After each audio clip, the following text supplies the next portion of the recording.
A reader lives 1,000 lives. A man who never reads lives only one. Rightly said by George R. Martin, an American novelist. Yes, book holds the key to your imagination. The more you read, the more imaginative it gets and more interesting it gets. Hi, welcome to the Little Story Station and welcome to another episode of Read Aloud with me, Gomati. Today we are going to read just a book that kindles your imagination well beyond one can imagine. So we're going to read a story about a boy and a bucket full of dinosaurs. Yes. So without further ado, let's get on to today's Read Aloud session.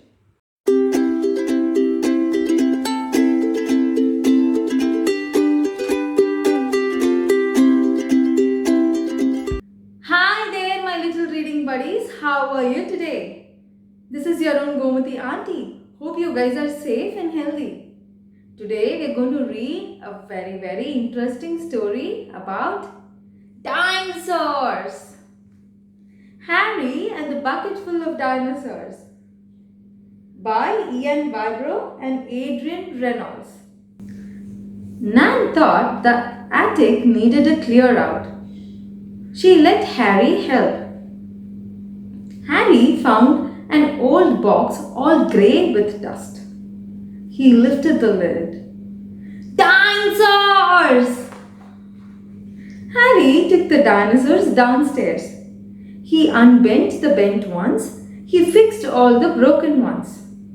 He got up on a chair and washed them in the sink. Nan came to see and say, "Just what do you think you're up to?" "Dinosaurs don't like boxes," Harry said. "They want to be in a bucket." Sam came in from watching TV. She said it was stupid fussing over so much junk. "Dinosaurs aren't junk," Harry said. The next day, Harry went to the library with Mum. He took the dinosaurs in their bucket. He found out all the names in a book and told them to the dinosaurs. He spoke softly to each one. He whispered, "You are my Skeledosaurus. You are my Stegosaurus. You are my Triceratops." And there were enough names for all the Apatosauruses and the Anchysauruses and Tyrannosauruses. The dinosaurs said, "Thank you, Harry." They said it very quietly, but just loud enough for Harry to hear. After that, the dinosaurs went everywhere in Harry's bucket.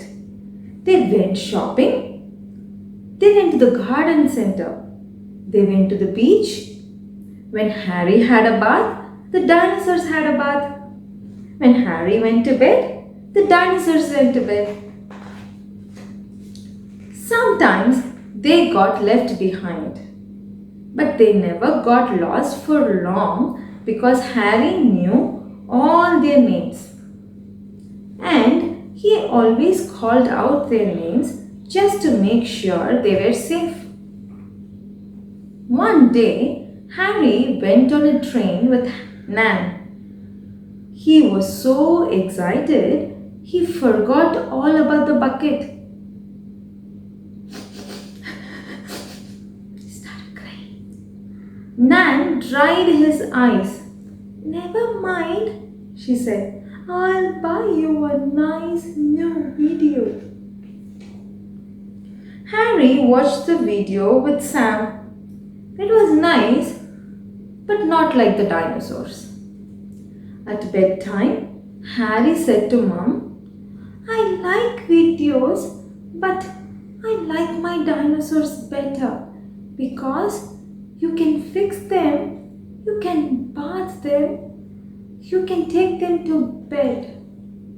And best of all, you can say their names." Harry was still upset at breakfast next morning. Sam said, "Dusty old junk." That was why Sam's book got milk on it.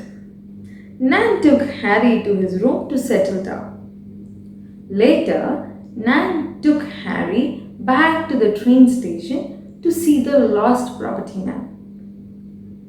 The man said, Dinosaurs? Yes, we have found some dinosaurs. But how do we know that they are your dinosaurs?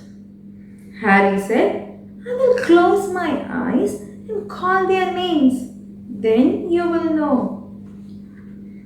And Harry closed his eyes and called the names. He called, Come back, my Skeletosaurus. Come back, my Stegosaurus. Come back, my Triceratops. He called, Come back to the Apatosauruses and the Anchysauruses and the Tyrannosauruses and all the lost old dinosaurs. And when he opened his eyes, there they were, all of them standing on the counter next to the bucket. All correct, said the man. These are definitely your dinosaurs, definitely. And the dinosaurs whispered to Harry. They whispered very quietly, but just loud enough for Harry to hear. They said, You are definitely our Harry, definitely. Going home from the station, Harry held the bucket very tight. Nan said to the neighbor, Our Harry likes these old dinosaurs. Definitely, whispered Harry. And my dinosaurs definitely like me. End of stories. And end of story. I hope you like this story with full of dinosaurs, right? You all must have some toy that is your favorite, right? That you like to, take it with you when you bathe, when you sleep, and wherever you go, you like to cuddle them and hug them, right? Leave in the comment below what is the name of your favorite toy. Will you? Alright. In the activity time today, shall we learn to draw a dinosaur with Chico and Pico?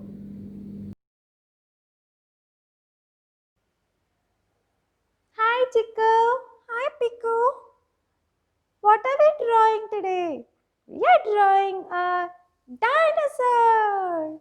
Ah, dinosaur. I love dinosaurs. Alright, then let's get started. What do we need? A paper and a pen. Alright, so to draw the dinosaurs, you just first start with a curve like so. Just give a quick small curve up here, but do not close the oval, and you take this all the way to the bottom like that, and this one that you have right here from down below like this, you could take a straight line like that, and where this ends you draw a big semicircle, but stop it here. And similarly, take a semicircle like so and take it. This is the tail. And take it a little further. This is the tail of the dinosaur, and you could connect it like this. Now you have the body of the dinosaur. Now to the legs. Do a large leg like that, and another one, and do 1, 2, 3. 1, 2, 3. All right. Now back to the face, and this is the face of the dinosaur.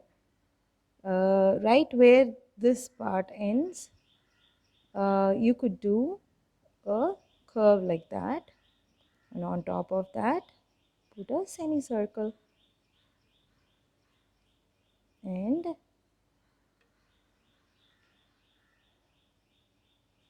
there you go. That's the eyes of the dinosaur.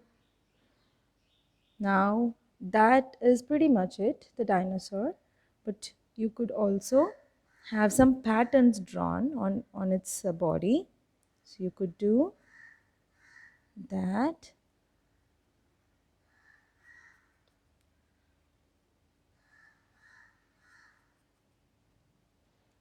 And draw some more circles.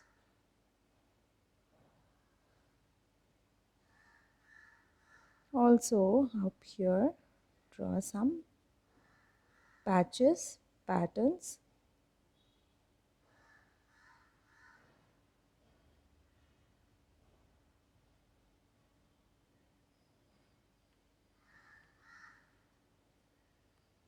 That's it. Now you have the dinosaur. This is a Apatosaurus. A-P-A, Apatosaurus. That's our Apatosaurus. It's a dinosaur.